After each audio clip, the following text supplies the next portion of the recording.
음악과 오디오를 즐기는 가이드 샘튜브 승현입니다. 네, 이거 굉장히 궁금해하시는 분들 많죠? 한때는 제일 비싸고 제일 큰 스피커였는데 요새 이제 하도 이제 하이엔드 스피커들이 밀려오다 보니 이 골드문트의 아폴로그, 이제 정확히 말하면 SE 버전인데 이 제품도 조금 이제 섞여 있으면 이 제품이 뭔지 좀 잘 모르는 분들도 있을 것 같아서 이 제품이 이렇게 고이 진짜 모셔 있는 이 방은 이 스피커만 있는 방이에요. 특별한 방이에요. 청담동 오디오 갤러리 포컬 바이 네임 그 4층에 있는 제일 큰 방에 와서 오늘은 이 골드문트 아폴로그 SE를 살펴보는 시간입니다. 오늘도 이종학 씨 모시고 이 스피커 얘기를 같이 좀 나눠보도록 하겠습니다. 예, 네, 반갑습니다. 잘 지내셨나요? 예. 어디 가서 맛있는 거 많이 드시고 다니시고 어제 주문진에서 네? 맛있게 주문이들 먹고 막 번쩍번쩍 하루에도 왔다 갔다 하시고 아주 참 재밌게 네. 지내십니다. 아주. 예. 이 스피커가 이제 정식 명칭이 네. 아폴로그 애니버서리 SE 버전. 그렇죠. 그러니까 3세대째입니다.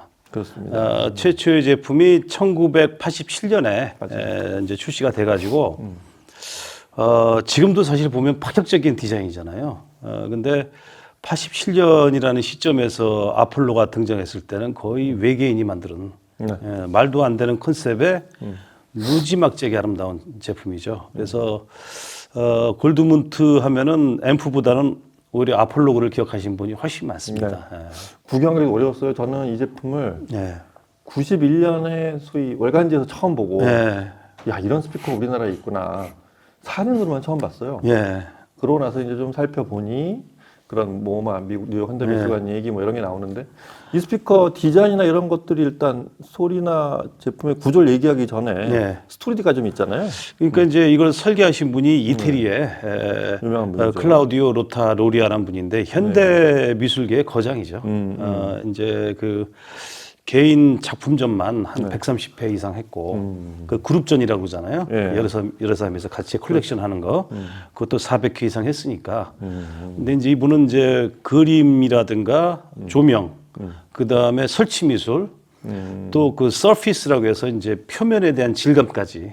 아, 그런 거 하시는 분이구나. 그 복합적으로 하면서 그 설치 미술 쪽의 대가이긴 하지만 또 그 조각이라든가 여러 가지 산업 디자인 쪽에도 이제 아주 밝으신 분이어가지고.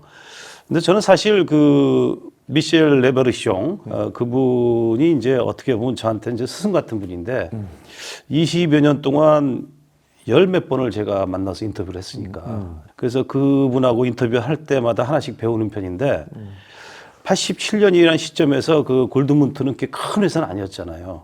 이제 처음 시작하는 이제 일종의 스타트업 회사인데.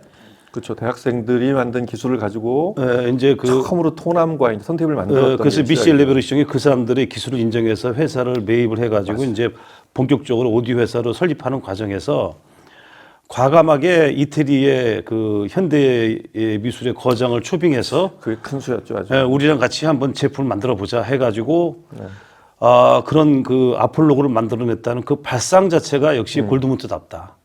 그리고 그것이 골드문트 역사를 보면은 아날로그에서 어떤 끝에 간 기술을 가지고 그걸로 계속 그 우려먹지 않고 어느 순간에 과감하게 거기와 단절을 하면서 디지털 기술에서 다시 한번 또 앞서가는. 제가 이제 그 레버르숑 만났을 때가 이제 디지털로 막 전환하는 즈음에서 계속 새로운 모색을 하고 그다음에 하나씩 걸작을 만들어내는 시점이었거든요. 그래서 오디오 역사가 새로 쓰여지는구나. 그걸 제가 곁에서 직접 목격을 하고 제품을 직접 만나면서 오디오의 미래는 이런 쪽으로 가는구나. 정확하게 레버르숑 씨가 예언한 대로 현대 오디오는 사실 이런 제품, 이런 방향으로 디지털 쪽으로 빠르게 지금 진화를 하고 있잖아요. 그러니까 10년, 20년 이상 그 앞선 해안을 가지신 분이죠. 그러니까 우리가 정리해봐도 이 골드문트는 앰프로만 아시는 분들이 많은데 원래 컴퓨터 회사 IBM을 다니시던 이 설립자가 미셸 레버르숑이 이 아트 쪽으로 이렇게 접근을 해서 스피커를 만들어냈다가 그 다음에 이제 우리가 하는 그냥 전형적인 리니어 전원의 증폭을 하는 그런 트랜지스터 앰프 쪽으로 갔다가 나중에 이 모든 게 다시 만납니다. 아날로그와 디지털이 만나고 그걸 스피커로 투입시키고 이런 과정들이 아주 골드문트가 약 40년이 돼가는데 이제 하여튼 그 사이에 일어난 일들이라고 보시면 되죠. 그렇죠. 그래서 그런 저 순환을 쭉 거쳐서 이제 이런 거죠. 아날로그를 시작했지만 본인이 이제 컴퓨팅이라는 기술에 대한 그렇죠. 그다음에 그 본인의 이 반경 때문에 이런 이태리 이런 미술 하시는 분들하고 그렇죠. 접합점을 만들어냈다는데 네. 그 골드문트를 단편적으로 보는 분들은 이제 주로 앰프 쪽이 보이시고 예. 하이엔드고 스위스에서 하고 이것만 보이실 텐데 네.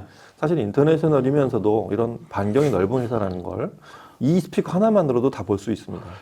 그리고 또 사실 요 87년에 아폴로가 나온 다음에 이게 이제 그 흔히 모마라고 그러잖아요. 뉴 현대미술관. 그렇죠. 거기에서 특별 전시를 하고 그쪽이 나중에 혹시 뉴욕에 가시는 분들은 그 맨하탄에 네. 보면 이제 플라자 호텔 중심으로 해서 이제 뮤지엄 마일이라고 있어요.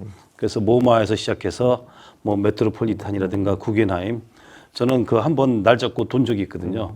거기 가면은 이제 현대미술이나 최근의 추세를 볼 수 있는데 그런 게 아주 신선한 그런 이제 그래서 이 모마는 뭐냐면 정책이 새로운 어떤 컨셉, 새로운 시도를 많이 이제 그 중시하기 때문에 컨템포러리. 최근에는 그 게임 있죠. 네. 테트리스라든가 슈퍼 마리오도 전시를 해요. 그렇고. 그 정도로 이제 진보적인 그 가지고 있는 그런 미술관이라 그래서 아마 그 당시에 그 아폴로그의 가치를 누구보다도 빨리 보지 않았나. 하여튼 거기 전시가 됐던 거죠. 그렇죠. 예. 현대미술의 오리지널 제품 작품으로. 87년에. 그 사실 오디오 디자인 좋고 성능 좋은 제품들은 많지만은 하나의 예술품의 경지다. 그것은 아폴로그가 첫 스타트를 끊었고 지금도 그 위치는 확고하지 않나. 그래서 87년에 오리지널이 나온 다음에 25년이 지난 시점에서 2012년이죠. 그때 이제 아폴로그 애니버서리가 나오는데 이 제품이 또 상당히 중요한 이유는 뭐냐면 그전 아폴로그는 패시브 타입이었단 말이에요. 근데 여기서부터는 풀 액티브가 되고 또 DAC도 들어가고 그래서 그 지금 보면 많은 회사들 그런 형태의 제품을 만들고 있잖아요. 그래서 새로운 기준을 확립했다. 그것이 두 번째 그 아폴로그 애니버서리의 이제 특징이고 최근에 이제 2020년에 그 SE 버전이 나온 거죠. 네, 그렇죠. 근데 이거 SE 버전은 아주 소량 생산돼 가지고 요거는 아마 직접 들어보시면은 어떤 예술성도 있지만 제품 자체의 높은 완성도, 그 소리에 대한 거 그거는 정말 믿을 수 없을 만큼 훌륭하죠. 그게 중요하죠. 네. 그래서 2012년 버전은 이제 설립 25주년 기념으로 그렇죠. 애니버서리라서 25대만 딱 만들었었어요. 그러니까 이제 그 아폴로그 그 발매 25주년 기념. 그렇죠. 예, 예. 그래서 예. 87년부터니까. 네. 그래서 25대 만들었고 얘는 SE 버전, 그거의 스페셜 에디션 버전이라 그렇죠. 5대를 만들었다고 들었거든요. 예, 5대 중에 지금 여기 한 대가 여기 있는 그렇습니다. 거죠. 예, 한 대는 저기 하남에 있고. 예. 여하튼 그런 배경을 갖고 있는 스피커라는 걸 일단 예. 알려드리고, 자, 소리가 궁금하니까 예. 소리를 먼저 들어보고 이 제품을 좀, 이거 사실 이게 어떻게 생긴 건지 처음에 궁금해하시는 분들 많아서 한쪽은 그릴을 다 띄워놨는데 예. 이 제품 하나씩 좀 속을 들여다보겠습니다. 예. 음악 들어보시죠.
야, 근데 저는 이 방에서만 이 스피커를 한 대여섯 번 녹음으로만 한 세 번째를 녹음을 예. 하는데 똑같은 시스템이니까 그리고 액티브 예, 시스템이라서 이제 들을 때마다 느끼는 게 이 스피커를 놓을 만한 공간이 있는 분은 참 행복한 사람이다. 그렇죠. 예. 그런 공간의 조건만 갖춰주면 그 좀 탐난다고 갖고 가질 수 있는 스피커는 아니지만 정말 갖고 싶은 스피커라는 거.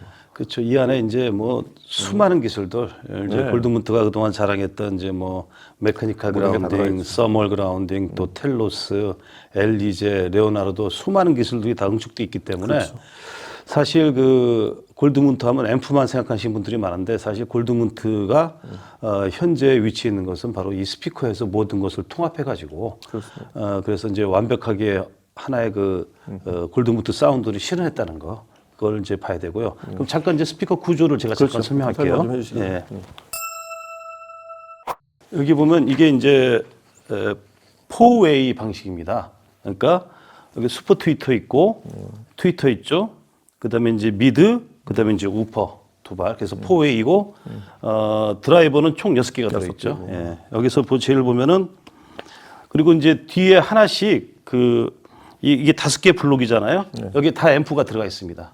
그래서 기본적으로는 이제 이쪽은 300와트, 300와트, 300와트, 여기는 이제 350와트 이렇게 이쪽 350와트, 그러니까 300와트, 300와트, 300와트, 350와트씩. 미드레인지 두 개가 각각 300W씩이에요. 그렇죠. 예. 그리고 밑에 두 개가 350W짜리가 이게 각각이고. 두개 있는 거죠. 예. 그래서 총 6개의 파워 앰프가 들어가 있습니다. 네. 그리고 대역이 보면은 30kHz에서 요게 24Hz까지 재생을 하거든요. 네. 그래서 이제 포인트가 슈퍼 트위터가 13kHz에서 30kHz까지 이렇게 슈퍼 트위터가 네. 재생을 하고 그다음 트위터가 2.4kHz에서 13kHz까지 재생을 하고 미드 레인지가 200Hz에서 2.4kHz. 그다음 우퍼가 24Hz에서 225Hz. 이렇게 이제 4개의 크로스오버 포인트가 있는 겁니다. 그래서 그 외에 이제 뒤에 보시면 상당히 안길이가 깊고 그다음에 각 대역이 정확하게 분리되어 있잖아요. 그래서 이렇게 멋지게 이런 바로 이렇게 탑재 있는데 정말 보면 볼수록 그 공업 디자인의 어떤 그런 아름다움과 기능적인 것과 혼연일치가 되어 있는 그런 제품이죠. 네. 이 제품은 일단 원래 패시브 버전이었을 때도 이거를 이렇게 쌓는 장면을 제가 영상으로 본 적이 있는데 이제 크게 두 개로 보면 기계적으로는 하나하나가 다 이제 항공기 등급 알루미늄으로 접합을 하고 그런 체인버를 대역별로 다 나눠놓은 거를 하나씩 이렇게 최적지점 딱 한 지점만 딱 닿게 그렇게 만든 그걸 이제 메커니컬 그라운딩이라 하고 그 다음에 이제 여기에 이제 앰프가 텔로스 버전, 넥스젠 버전의 앰프가 들어가면서 그건 또 열을 식혀주는 서멀 그라운드. 그러니까 이 앰플리파이어 전기 쪽하고 그런 기계적인 양쪽의 그라운딩을 다 처리한 그런 구조로 되어 있다는 게 기본 이 골드문트 아폴로 애니버서리 SE 이름도 길어요. 이거의 기본 틀이라고 보시면 될 것 같아요. 사실 현대에 이제 특히 21세기에 들어와서 앰프 디자인하는 모든 분들은 사실 골드문트의 이런 개념을 다 빚을 지고 있습니다. 그러니까 1990년대만 하더라도 이제 마크 레빈슨 크렐의 전성기였잖아요. 그때는 골드문트의 사고 방식을 다 이해를 못했어요. 근데 시간이 지나고 새로운 세대의 엔지니어들이 나와서 다 제가 개인적으로 만나서 얘기해 보면은 다 골드문트의 기술을 갖다가 응용한 것들이 많습니다. 저는 이제 그리스 신화나 무슨 개념인 줄 알았더니 이게 교훈이 있는 이야기, 우화, 이솝 우화할 때 우화의 개념이더라고요. 그러니까 마치 이제 이런 아폴로그를 통해서 현대 오디오 만드는 사람들한테 하나의 오디오 이렇게 만드는 거야. 이렇게 이제 우화처럼 표현한 그런 제품이라고 판단하시면 됩니다. 뒤에 로고가 들어가서 무슨 얘기일 거라고는 짐작을 했었는데. 네, 그게 이제 우화. 그래서 그런 좀 선도적인 레버레이션 회장이 만든 그런 것들은 아마 그분이 좀 컴퓨터 회사에 있었던 그런 것들, 컴퓨팅에 대한 어떤 그거를 오디오 쪽으로 끄집어내 보려는 의지도 있었겠지만 본인이 음악에 대한 어떤 열정도 있었고, 그렇죠. 제일 중요한 건 세계 시장을 보는 눈, 하이엔드 시장을 보는 그런 좀 앞서갔던 비전 같은 게 좀 거창하게 말하면 그런 것들이 이런 본인이 소재를 다 끄집어내서 만들어내는 어떤 원천이 되지 않았을까?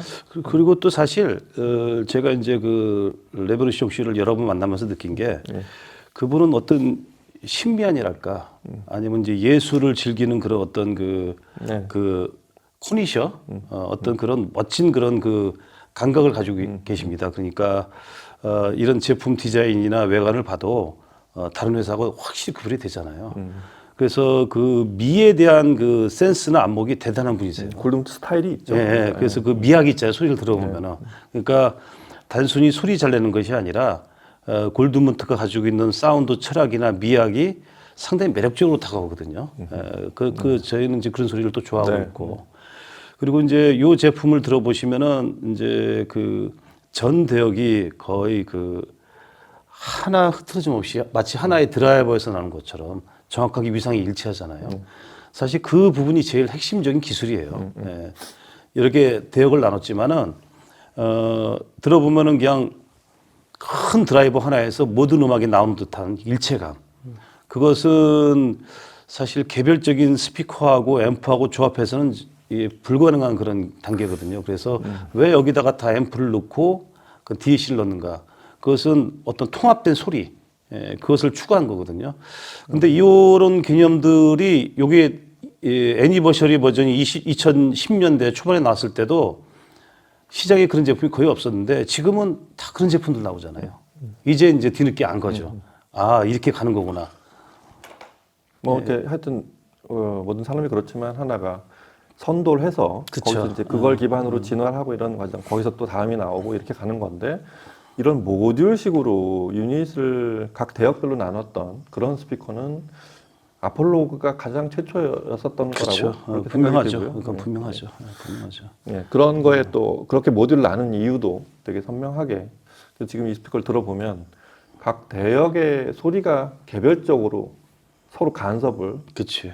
중역은 미드레인지 트위터와 그 다음에 베이스는 미드레인지나 트위터와 간섭을 하지 않으면서 하나처럼 소리가 나오는 그런 구조를 한 거는 그런 아까 말한 미케니컬 그다음에 액티브 시스템에서 서멀 그라운딩 그렇죠. 그다음에 뭐 DA 컨버터에 이제 LEJ 같은 이런 REJ 기술 같은 거 그리고 뭐 좀 더 깊이 들어가면 좀 이따 얘기했지만 이제 그 타임 얼라이먼트를 맞추는 대단한 기술이 나옵니다. 그게 이제 레오나르도라는 그쵸. 시스템이고 그 전체를 총괄하는 OS가 그 프로티우스라는 프로그램도 있고 그쵸. 여하튼 그런 것들이 집합체가 돼서 지금 말씀하신 대로 일체형으로 만들어내는 거는 원래는 패시브여서 나왔던 소리를 지금 앰플리파이까지 그런 부분을 다 완성시키고 나서 생긴 그쵸. 그런 변화라고 할 수 있겠습니다. 예.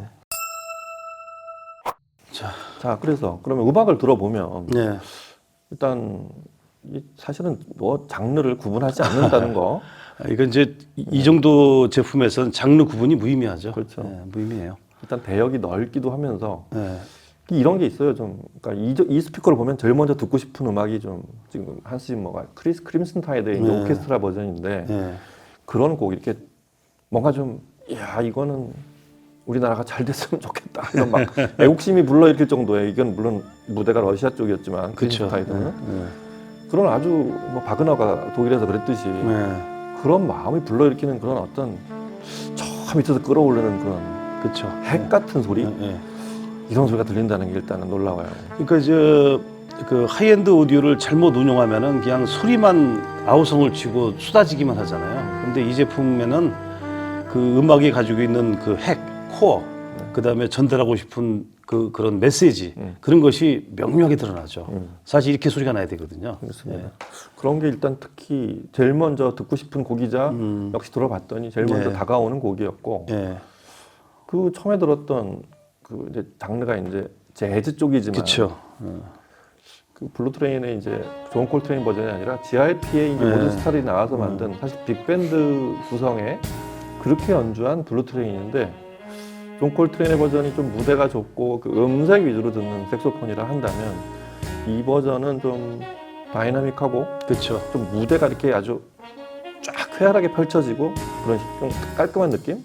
연주의 어떤 기교보다는 그런 것들을 들을 때 또 이 스피커의 어떤 장점이 살아나는 것 같아요. 이제 제가 듣기로는 이런 이제 GRP 녹음이 참 재생이 어려워요. 왜냐면 악기 수도 많고 그리고 보면 스튜디오에서 이렇게 만지지 않고 그 자연스럽게 뻗어가는 것도 다 살려서 녹음을 했기 때문에 만약에 시스템을 잘못 구성할 경우에는 그게 빽빽거리거나 따갑게 들린단 말이에요. 네. 근데 여기서는 악기들의 일체 제한을 걸지 않고 그다음에 그 자연스럽게 다 모든 악기가 네 놀고 싶은 데 다 놀아 이렇게 이제 다 펼쳐주는데 들어보면은 전체적인 조화가 좋거든요. 그래서 GRP 이 엔지니어가 원래 추구했던 의미 원래 이런 의미였구나. 그 음을 추구해서 녹음을 했지만 대부분은 오디오가 받쳐주지 못하기 때문에 이 트랙은 사실 잘 듣지 않는 트랙이 됐죠. 근데 여기서는 이 녹음의 오리지널한 모습을 이제 볼 수 있었습니다. 예. 뭔가 저는 이제 특히 이제 텔로스 앰프 버전이 되면서 예. 그게 이제 좀 아까 말한 프로티우스 프로그램이나 그 레오나르도의 그쵸. 얼라인먼트 같은 게 작용을 해서 생긴 변화이긴 한데 예. 텔로스 이름이 들어간 다음부터 골드문 소리가 확 바뀌었어요. 예. 전에 골드문트 하면 타이트하고 좀 뭔가 차가우면서 저음을 단정하게 잡는 앰프, 그럴 때 쓰는 앰프로 이렇게 알려져 있었는데 지금의 골드문 텔로스 버전들, 거기다 또 넥스젠까지 된 버전을 들어보면 소리가 굉장히 매끄럽고 예. 흔히 말하는 자연스러운 어떤 프레젠테이션, 그러면서도 저 스피커를 이런 12인치 대구경 더블 우퍼를 딱 틀어 잡는 그런 소리를 내서 아주 최근에 저는 골드문트를 예전에 제가 최고로 썼던 미메시스 8.5 예. 구 시절보다 좀 더 발전했다고 생각합니다. 발전이 아니라 어마어마하게 이제 그러니까 올라갔고요. 일반적인 예. 보편적으로 사람들이 그치. 봤을 때 예. 그리고 제가 레베르송 씨한테 이제 이런 걸 물어봤어요. 당신이 이제 이렇게 스피커도 만드시고, 그 다음에 앰프도 만드시고, 여러 가지 만들잖아요. 근데 어떤 품목이 제일 만들기 어렵습니까? 저는 스피커가 아닐까 했는데, 레베르송 씨는 이제 파워 앰프다. 그래서 왜 파워 앰프입니까? 했더니, 그 노이즈가 조금이라도 발견되면은 증폭하면 노이즈가 커진다. 그러니까 노이즈를 발생하지 않으면서도 자연스럽게 증폭을 해서 소리가 나올 수 있게 만들어야 되니까 어떻게 보면은 그게 상반된 개념의 그 제작 방식이잖아요. 그래서 텔로스를 들었을 때 느낀 거는 다른 회사들은 노이즈를 줄이기 위해서 지나치게 억지를 한 결과 소리가 밋밋해지고 너무 맹숭맹숭해지는 경우가 많은데 여기는 음악적이고 활기가 있으면서도 노이즈를 잡았단 말이에요.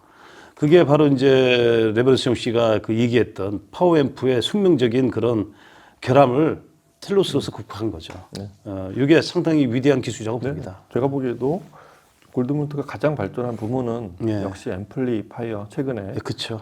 텔로스 그래서 텔로스 타이틀 들어간 다음에 생긴 변화가 그 이전에 그러니까 이 소비자 쪽에서 봤을 때는 이전에 여러 조합들을 그 변화들을 합친 것보다 훨씬 큰 날걸음이라고 저는 생각을 해요.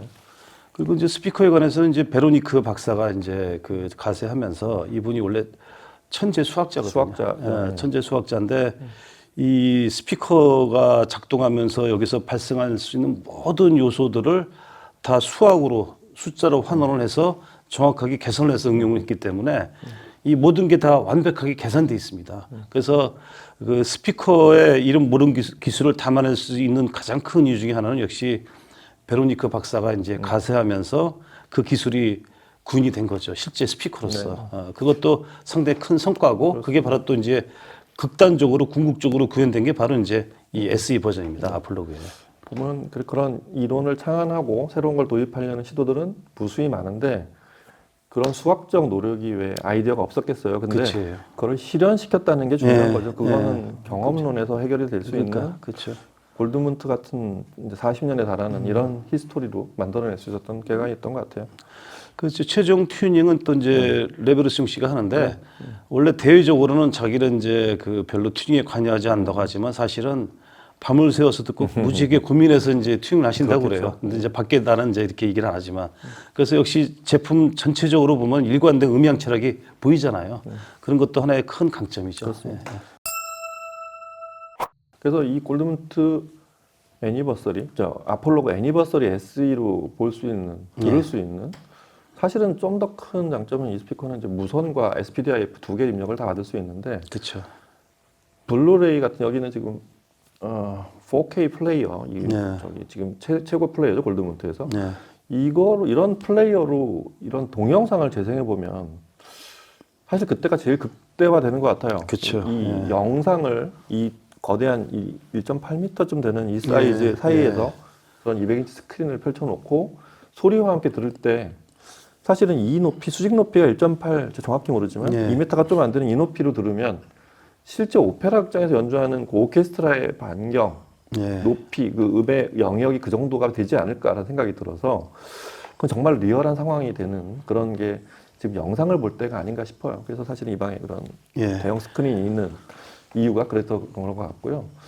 그래서 제가 지금 마지막으로 들어본 그 바하의 비단점 이사 같은 곡을 들어보면 예. 그런 곡이 좀 더 굉장한 감동이 오는 것 같아요. 이게 그렇죠. 가디너가 85년에 녹음한 그 팀을 그대로 이끌고 2015년에 새로 한 건데 이런 곡에서 미사곡에서 이런 사람 보컬들이 움직이는 느낌 이걸 조금 확장시키면 이제 오페라까지 되는 거란 말이죠. 저는 그런 곡을 들을 때 굉장히 좀 이 스피커의 어떤 좀 더 깊이 있는 감동을 느꼈던 것 같아요.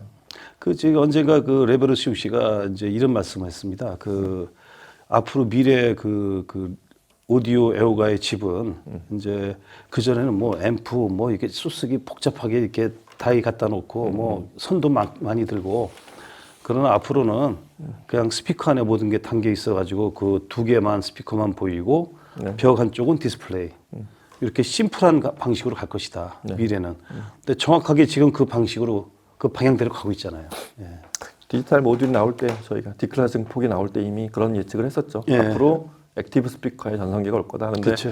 정확하게 골드문트가 그거를 선도하고 있는 것 같습니다. 네. 그것도 자사의 플래그십이자 기념을 하는 자사의 시초였던 네. 기념하는 제품으로 그런 제품을 만들어냈다는 게 일단 좀 더 의미가 클 것 같아요. 자, 오늘은 이렇게 해서 뭐 이 제품을 얘기하자면 한도 끝도 없겠지만 흔히 볼 수 없는 여기서만 볼 수 있는 공간에서만 또 들을 수 있는 곳에서 정말 유서 깊은 그리고 현재 액티브 스피커의 어떤 최적 사실 이 사이즈 스피커들은 몇 있습니다. 근데 액티브로 만든 버전은 드물죠. 그렇죠. 아마 유일하다고 할 수도 있을 것 같아요. 이런 스피커 골드문트 아폴로 애니버서리 SE 버전을 놓고 같이 음악을 들어보면서 얘기를 나눠봤습니다. 다음엔 또 하남에서도 이걸 들어볼 수 있으면 좋겠지만 그건 뭐 약간 좀 전시용이라 개념이 좀 다르기도 하고 다른 또 어떤 좀 시스템 다른 환경에서 한번 이 스피커나 골드문트 제품을 좀 한번 다뤄보는 그런 시간을 마련해 보도록 하겠습니다. 오늘도 나와주셔서 감사하고 다음 예. 시간에 또 뵙도록 하겠습니다. 예, 감사합니다. 감사합니다. 예, 감사합니다. 감사합니다.